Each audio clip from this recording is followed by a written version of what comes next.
Well, hello, my friends. Welcome to Hope for Your Heart. This is Pastor Calvin Corbett. We are so excited to be on Tuesday, part 2 of Will God Take Me Back? We're looking at the book of Hosea.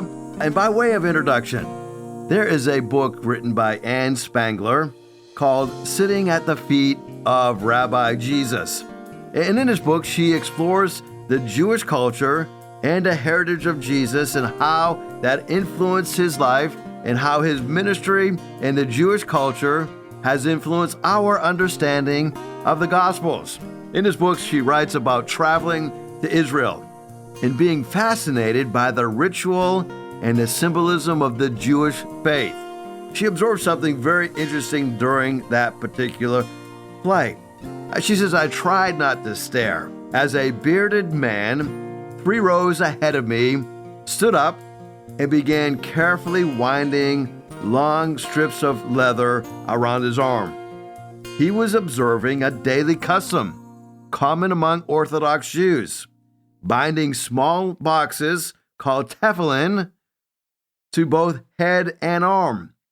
These boxes contained parchment scrolls inscribed with the ancient command recorded in Deuteronomy 6:6-8. And Moses writes, These commands that I give to you today are to be upon your hearts. Impress them to your children. Tie them about them when you sit at home and when you walk along the road, when you lie down and when you get up. Tie them as symbols on your hands and bind them on your foreheads. Now, as the young man wound those dark strands of leather around his arm, I could hear him speaking in Hebrew, she said. Later, I learned that he was echoing the words from Hosea. Hosea chapter 2, verses 19 and 20. I will betroth you to me forever. I will betroth you in righteousness and justice, in love and in compassion. I will betroth you in faithfulness, and you will acknowledge the Lord. She continues by saying in the seat next to her was a teenage girl, piously bent over, looking at her prayer book. When she wasn't sleeping through the long flight, she was reading and praying, rocking rhythmically back and forth as she read and meditated on the Hebrew words. Later, I asked a white-haired rabbi that had met in Israel about this practice called devoning, the rocking motion during prayer.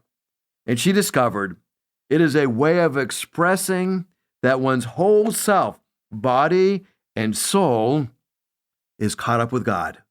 The old rabbi explained that the movement of the body mimics the flickering flame of a candle, calling to mind the saying that the candlestick of God is the soul of a man. This young teenage girl was reflecting the fact that she had a relationship with God. As we continue our study, Will God Take Me Back? We're looking at the book of Hosea. Yesterday we covered chapter number 1. Today we're in chapter number 2. In chapter number 1, we learned that Hosea was asked by the Lord to go and marry a promiscuous woman, to have children with her, and she was going to be an adulterous wife, and she was guilty, just as Israel was guilty of being unfaithful to the Lord. As a result of that union, God had a plan for that unfaithfulness, and that God was going to bring about punishment to the house of Israel. God was going to purge them in his relationship with them, and they were going to abandon God, and God was going to let them go. But we learned at the end of the broadcast yesterday that even in the midst of that, God had a promise. God had a plan in place to bring about prosperity to his people. Today, we look at the product of unfaithfulness in Hosea chapter 2. In Hosea chapter 2, we discover there's this cycle that we go through when we're living in unfaithfulness. And when you're going through this cycle, it's the same old cycle. It hasn't changed. Ever since the fall of man, when we become unfaithful, we go through this cycle.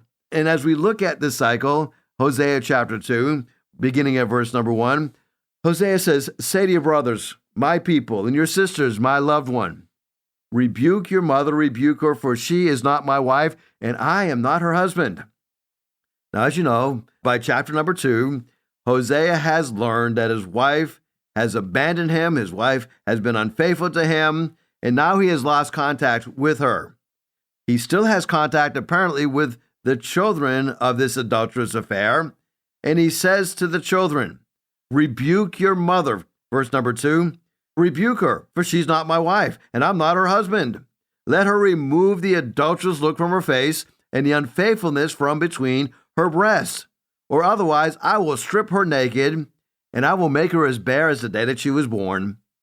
I will make her like a desert, turn her into a parched land, and slay her with thirst. I'll not show my love to her children, because they are the children of adultery. Their mother has been unfaithful, and she has conceived them in disgrace. She said, I will go after my lovers, who gave me my food and my water, my wool and my linen, my olive oil and my drink. Therefore I will block her path with thorn bushes. I will wall her in, so that she cannot find her way. And she will chase after her lovers, but not catch them. She will look for them, but not find them. Then she will say, I will go back to my husband as at first, for then I was better off than now. She has not acknowledged that I am the one who gave her the grain, the new wine, and the oil, who lavished her with silver and gold, which they now used for Baal. As we look at this rebuke, it is a strong rebuke. It is a well-deserved rebuke. The children are to go confront their mother in her unfaithful ways. And we discover that Hosea is wanting these children to pass on this message, that because of her unfaithfulness, that they were going to be stripped naked, that she was going to be stripped naked. Now, there's a parallel message. Again, this is the message for Israel. You know, some people will not respond when they see the light. And some people have to feel the heat before they change. Gomer was not seeing the light. She had abandoned her husband. She had that adulterous look on her face. She was unfaithful. As a result, judgment was going to fall. God was going to make her like a desert, turn her into a parched land, and they were going to be slaying her with thirst. They're not going to be showing the love to the next generation because they are not children of God. They are children of adultery. Because she was unfaithful, because she conceived them in disgrace, because she went after other lovers. There's an important point here in verses 5 and 6. Hosea, up to this point, had been providing for his wife, even though she was unfaithful. He was constantly providing for her because he had no contact with her. He was supplying her lovers with the resources to care for Gomer. Now, this is unbelievable when you think about it. It would be the equivalent of your wife being unfaithful to you and you going to the people that you knew that she was having this adulterous relationship with, and you would say to them, listen, my wife is accustomed to being well taken care of. I want to keep her in the lifestyle that she's accustomed to. Oh, I know that she's been unfaithful, but I still love her. I still want to provide for her. And so you give this guy who is cheating, taking your wife and cheating on her, and you provide the resources to him. And then he goes to your wife and says, here are some things that I want to give you, like they were gifts from him, like he was providing these gifts, and all the while they were coming from you. That's exactly what is happening in the nation of Israel. Did you know that when you're living a lifestyle of unfaithfulness, God doesn't immediately bring about judgment? The wheels of God's judgment turn slowly. He is very patient. He is hoping that the kindness of the Lord will continue. But what happened with the case of Gomer? She was receiving these gifts and receiving all of these wonderful blessings. Her vineyards were doing well. Her business was doing well. Her wool and linen and all that, oil, olive oil, everything was going great for her. But it was about to change. She thought that she was getting away with living in adultery. You ever wonder why your neighbor appears to be doing so well and they're far from God, and it appears like they're better off than you are? Oh, don't let your heart be troubled over that. God is being patient. God is hoping that they will turn, and God is giving them every opportunity possible to turn to God. Those who don't know Christ, the reason we should be so patient and kind with them is because those who die without Christ, the only heaven they will experience is right here on this earth. It's not going to get better for them in eternity. They're going to be separated from God. For those of us who know Christ and love Christ, did you realize that the only hell we will experience is right here on this earth? This is as bad as it's going to get for us because the future is bright. So if you have to suffer a little bit for the cause of Christ, don't let that get you off track. Realize that it's a blessing to suffer for the Lord. Paul calls these our light and momentary afflictions that God is using to develop character in our lives. So be patient as you're going through these times, because for the believer, the only hell we'll experience is right here on this earth. We discover that Gomer was about to be cut off from all of her blessings. She was going to continue on, even though she was cut off from these blessings. Verse number 7 of chapter number 2. She will chase after her lovers, but not catch them. She will look for them, but not find them. They will say, I will go to my husband at first, for I was better off then than now. She did not acknowledge that I was the one who gave her the grain, the new wine, and the oil. I was the one that lavished on her the silver and the gold, which they used for Baal.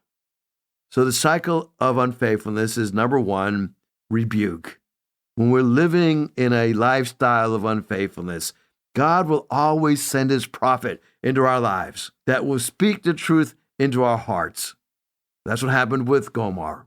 There's something else that happens. The second cycle is what I would call rejection. Let's look at verse number 9 through 13 of Hosea chapter 2. Therefore I will take away my grain when it ripens, and my new wine when it is ready. I will take back my wool and my linen intended to cover her naked body. So now I will expose her lewdness before the eyes of her lovers. No one will take her out of my hands. I will stop all the celebrations, her yearly feast, her new moons, her Sabbaths, all her appointed festivals. I will ruin her vines, her fig trees, which she said were her pay from her lovers. I will make them a thicket, and wild animals will devour them. I will punish her for the days that she burned incense to the Baals. She decked herself with rings and jewelry and went after other lovers. But me she forgot, declares the Lord.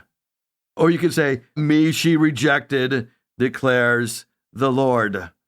You see, after being confronted by her children about her rebellious ways, she rejects their rebuke. And now, as a result of being rejected, we discover that the pressure is going to be put on her, and she's going to lose everything. She's going to lose her feasts and her festivals, and she's going to be living out in the wilderness, and she's going to lose her vines and her fig trees and all those things that she thought she was earning that was pay from her lovers. She's going to lose it all. As a result of losing it all, she's going to become broken. She's going to become destitute. The life of a promiscuous woman may sound alluring and exciting at first, but the end always leaves brokenness. Gomer is now at the point where she's lost everything. She's lost all of her resources. She's lost all of her allure to be attractive. She's lost everything, and she is now at the bottom of the barrel. We look at the third cycle in unfaithfulness. The first is the rebuke. The second is the rejection. But then there is a restoration that takes place. Chapter 2, verse number 14. Therefore, I am now going to allure her. I will lead her into the wilderness and speak tenderly to her. There I'll give her back her vineyards. I will make the valley of Achor a door of hope. There she will respond as in the days of her youth. as in the day she came out of Egypt. In that day, declares the Lord, you will call me my husband. You will no longer call me my master. I will remove the names of Baal from her lips. No longer will their names be invoked. In that day, I will make a covenant for them with the beasts of the field and the birds of the sky and the creatures that move along the ground. Bow and sword and battle I will abolish from the land, so that they all may lie down in safety. I will betroth you forever. I will betroth you in righteousness and in justice and love and compassion. I will betroth you in faithfulness, and you will acknowledge the Lord. In that day, I will respond, declares the Lord. I will respond to the skies, and they will respond to the earth will respond to the grain and the new wine and the olive oil, and they will respond to Jezreel. I will plant her for myself in the land. I will show my love to the one I called not my loved. I will say to those called not my people, you are my people, and they will say, you are my God.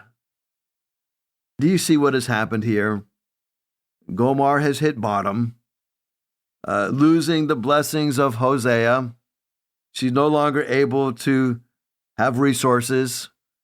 Her crops are failing. Her source of income has dried up. She is walled in, and now she's no longer attractive. Her health now she's falling apart physically, emotionally, and spiritually. This once attractive Gomer, who men would pay money to spend time with, now nobody wants to touch her with a 10-foot pole. She finds herself in a very precarious situation, unable to pay her debts. She goes into the slave market. She's put up on the slave market. Nobody appears to be bidding on her, but then in marches Hosea. I get it in my mind what Hosea must have went through as he's looking at that slave auction, and he's wondering, I wonder if my wife is here. And he begins scouring the scores and scores of people getting ready to be auctioned on the auction block. He probably sees this woman who is down in the dirt, maybe bruised and maybe dirty and very unattractive. Her body is now bearing the marks of living the life of a promiscuous woman. This once highly attractive, highly successful, the woman that every man wanted to be with, now nobody wants her. She is totally rejected. She's probably dirty and filthy down in the muck and the mire, too ashamed to even lift up her head. She's now being auctioned off. Hosea probably got down on his hands and knees and looked at Gomer and says, is that you, my lover? Is that you, Gomer? Oh, I think it is. Their eyes meet, and Gomer decides to make a change. He says, I'm going to do something here. I'm going to bid on my wife. I'm going to buy her back. Nobody is bidding on her, but I'm going to pay the full price of a slave, the equivalent of 30 pieces of silver. Isn't it ironic? That's exactly what Jesus was sold to when he was betrayed by Judas. 30 pieces of silver. You see, Hosea was going to be reconciled with his wife. Hosea was going to pay the cost to redeem her. Hosea was going to pay the price to get her out of the slave market. And although she was worth nothing in the eyes of humanity, to Hosea, she was worth everything. Although she was unattractive, there was nothing redeemable about her. There was nothing that was beautiful about her. But Hosea loved Gomer. Gomer was the apple of his eye. Even though she had been unfaithful, Gomer needed the love of Hosea, and Hosea gave that love unconditionally. Now, when I think about this story, verse number 14 says, I am going to allure her. Hosea is taking the actions. He is putting everything on the table. Gomer's not looking for Hosea, but Hosea's looking for Gomer. And I want you to know, by nature, we're not looking for a relationship with God. We are hiding from Him. Going back to the story of Adam and Eve, do you remember when they fell into sin? They began to hide themselves. They covered themselves with fig leaves and they hid in the cool of the morning when they heard the Lord in the garden. God says, "Hey, Adam, where are you?" God is not crying out to Adam because God doesn't know where Adam is. God knows exactly where Adam is. God's not hiding from Adam. Adam is hiding from God. God allures Adam and Eve and goes after them. He says, "I know that you've eaten of the tree of the knowledge of good and evil." And he asked them the question not because he didn't know the answer, because he wanted them to acknowledge that they had fallen into sin. You see, you can never get victory over your sin until you acknowledge sin. When we acknowledge our sin, He is faithful and just to forgive us of our sins. As long as we're playing the cover-up game, we will never receive pardon for our sins. As we look at verse number 23, there's a major change that has taken place. Hosea says, "I will plant for her for myself in the land. I will show my love to the one called not my loved one. I will say to those who are not my people, you are my people, and they will say, you are my God." See, the name's changed. There's a new name given to the children of Gomer. Originally, they were called Lo Ruhamah, which means not my people. Now the lo is dropped, and God's saying, Rumaha, you are my people. You are my loved ones. You see, that's what God does. He brings us back into relationship with Him, and He changes our names. Well, we've got to look at the last chapter of the book of Hosea. When we look at the last chapter in the book of Hosea, the story that we're covering, Hosea 3 rather, we see the power of reconciliation. I want you to join me tomorrow for this third and final point. But I want to close with an illustration that I think will help you grasp the significance of the story of Hosea 1, 2, and 3. And I'm going to call it the power of a father's example. Pastor James Riley tells his story when he was 2 years old. His father was sent to prison. When he was 7, authorities placed him in an orphanage. At age 19, he had a car wreck that killed a friend. He decided to sell drugs to raise the money that he needed for his legal fees, and unfortunately, the law finally caught up with him. He was arrested, charged with a felony, and sent to prison. While in prison, James accepted Christ, and after he had served some time in prison, he was eventually able to go home, but he decided to go to Bible college and eventually ended up in ministry. Years later, he sought out his father to reconcile with him. And when they got together, the conversation turned to the prison life. James' father asked him, well, which prison were you in? James told him, and his father was taken back. The father said, I helped build that prison, he said. He had been a welder who went from place to place building prisons. Pastor Riley concluded, I was in a prison my father built. You know, a father's example builds a place to live for his children. Now the question is, the house that you're building, will it be a house or will it be a prison? Join me tomorrow for part 3 of Will God Take Me Back? The resounding answer is yes, He will take you back. But there's always conditions when He takes us back. We're going to conclude tomorrow by talking about the power of reconciliation and how God can take a broken life and put it back together again. You know, every Thursday morning, we have a season of prayer from 5 a.m. to 6 a.m. We do it on a conference call, and it would be my highest honor to pray for you on our Thursday morning prayer meeting.